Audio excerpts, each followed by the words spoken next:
उत्तर प्रदेश की एक छोटी सी गांव कनकपुर में हर साल एक अजीब घटना होती थी। ऐसी घटना जिसे सुनकर शहर के लोग भी कांप उठें। गांव के बुजुर्ग कहते थे, ये कोई साधारण बात नहीं, ये श्राप है। कनकपुर एक शांत गांव था। हरे भरे खेत, मिट्टी की खुशबू और लोगों के दिलों में सादगी।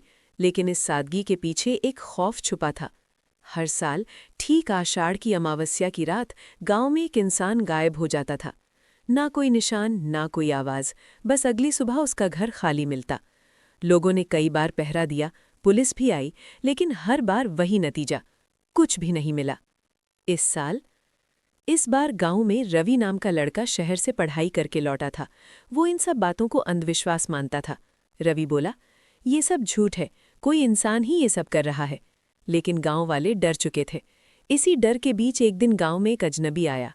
लंबा कद, काले कपड़े, गले में हड्डियों की माला। लोगों ने उसे देखकर फुसफुसाना शुरू किया, ये कोई साधारण आदमी नहीं, ये तांत्रिक बाबा है। तांत्रिक बाबा का आगमन। उसका नाम था काल भैरव बाबा।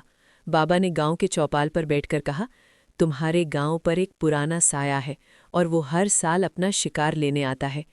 गांव वाले डर गए। रवि हंसते हुए बोला, अगर ऐसा है तो आप उसे रोक क्यों नहीं लेते? बाबा की आंखें अचानक लाल हो गई।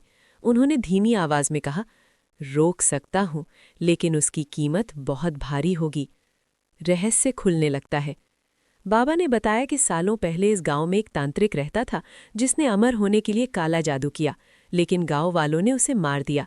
मरते वक्त उसने श्राप दिया, हर साल इसी दिन मैं लौटूंगा और एक जान लेकर जाऊंगा। तब से ये सिलसिला शुरू हो गया। अमावस्या की रात। आखिर वो रात आ गई। पूरा गांव एक जगह इकट्ठा हुआ। बाबा ने यज्ञ शुरू किया। हवा अचानक तेज चलने लगी, आसमान काला हो गया और फिर एक औरत की डरावनी हंसी गूंज उठी। हा हा हा, फिर आ गया मेरा समय। सब लोग कांपने लगे। रवि ने देखा, धुएं के बीच एक काली परछाई धीरे धीरे आकार ले रही थी। बाबा चिल्लाए, कोई पीछे मत देखना, नहीं तो वो तुम्हें चुन लेगा।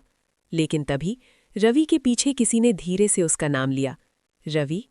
वो पलटा और उसकी आंखें डर से फैल गईं। सुबह का सच।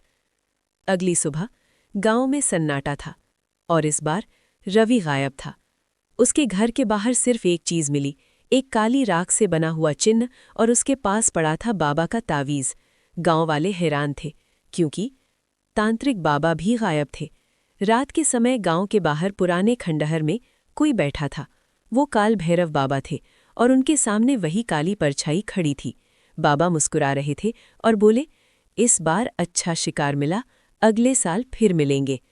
परछाई धीरे धीरे हंसी और तभी बाबा की आंखें अचानक सफ़ेद हो गई, जैसे अब वो खुद उसके कब्जे में आ गए हों। क्या बाबा सच में मदद करने आए थे या वो खुद इस श्राप का हिस्सा है? रवि जिंदा है या अब वो भी उसी साए का हिस्सा बन चुका है? जानने के लिए देखें भाग 2।